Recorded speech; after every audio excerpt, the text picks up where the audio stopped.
Now that we have our users created, we need to go ahead and create our test course that we're going to use throughout this title.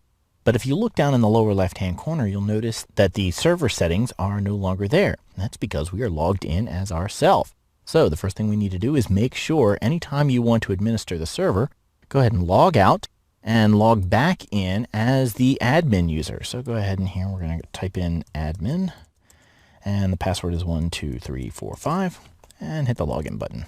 Now we're going to scroll down in the left-hand side and go to Site Administration, and scroll on down again, and this time click on Courses and hit the Add Edit Courses link. In the Add Edit Courses, we're going to simply add a new course. And for the full course name, we're going to go ahead and type in Coral Reef Ecology. And for the short name, I'm going to type in BIOL 432. That's the course number for my course here. Now the course ID, we're going to go ahead and leave that blank. That's used in many systems where you've got a course ID that is tied directly to your campus information system. And this is a field that is not necessarily required, but it is available for you to use. For the course summary, I'm going to go ahead right now and type in a general course on coral reef ecology. Normally would be populated in here is the official course description, and we'll show in a later movie where that could be edited at. But for right now, we'll just put a very generic message right inside of here. And if you wanted to, you could add a little bit of formatting to that, but we're going to scroll on past that. And for the format, we have a couple of options. And the two most common options that most teachers use for their courses is either a topics format or a weekly format. Now, the weekly format is going to start off on a particular day in the term, and it's going to calculate all of the individual weeks of your class, and it will populate in the dates for when that course is being taught. So in the case of our course, I'm going to go ahead and use the weekly format for our course.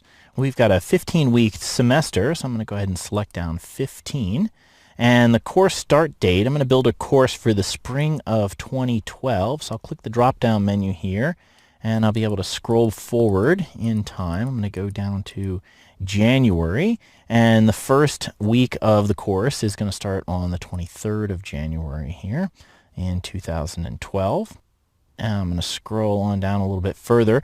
I've got hidden sections are going to be completely invisible. I'm going to take my news items and only have those set to 5. My grade book I do want to show. I'm not going to show any activity reports. And I want to make sure that my maximum upload size is 128. On the Windows install, we did some PHP configurations in order to reset our maximum upload file size. And so this is where we're reaping that benefit. So make sure that you've got that set all the way up to 128 there. Go ahead and scroll on down. We're not going to allow guests in. The groups, we're going to leave those all set to none. Availability, we're going to set this. The course is available to students. Language, we're not going to force right now. And the only edit that I want to make here, role renaming. These are the roles that Moodle has called out for what the different roles within your course are going to be. And manager, we're not going to use. Teacher is you. You may want to go ahead and type in professor here if you are a professor at a university and you prefer that over teacher. But for non-editing teacher, this is really your teaching assistant or your TA, as most universities call it.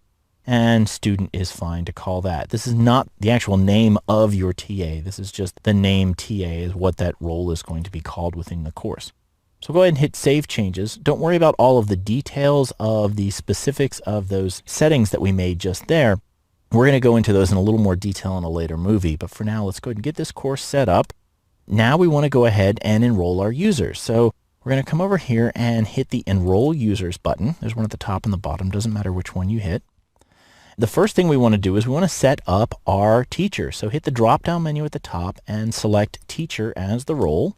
And you want to find your account. In this case, here's my account right here, Chris Mattia. And I'm going to hit the Enroll button. And that adds me as the teacher here.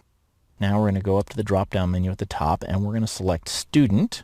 And we're going to go ahead and enroll all of the other students. So we'll enroll Sally Jones, Elvis McNamara, Eugene Sanchez, Johnny Smith, and aluminium. To make this all finalize, you need to click the button at the bottom that says Finish Enrolling Users. The very important thing to do inside of Moodle is anytime you make some setting changes, always look at the bottom of the screen and look for a save option of some kind, because just because you've made a setting change doesn't mean it actually got saved somewhere. Let's check over our work here. We've got all of our users installed here. We've got ourselves set up as the teacher. You can see our role here. And we've got a bunch of students set up. And if we decide that Johnny is actually going to be our TA also, we can even hit the little plus sign right here and we can add an additional role. We can add him as the TA. And there we go. Now Johnny is not only a student, but he can also be the TA if we want to grant those privileges. If we decide that we don't want Johnny to be our TA, we just hit the little X next to it. Do you want to remove this privilege from him? Yeah, sure. Go ahead and remove it. And Johnny is back to being a regular student in the class. Let's go ahead and check this real quick. Go ahead and hit the home button.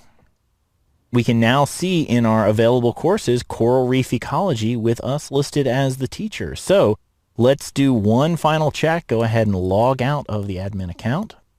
Log back in. This time log in as yourself. So I'll log in as Chris with my password of 12345. Hit the login button. And there we go. Our course is set up right there and we're ready to go. In the next movie, we'll go through a couple of final checks of server administration things and then get on to building our course.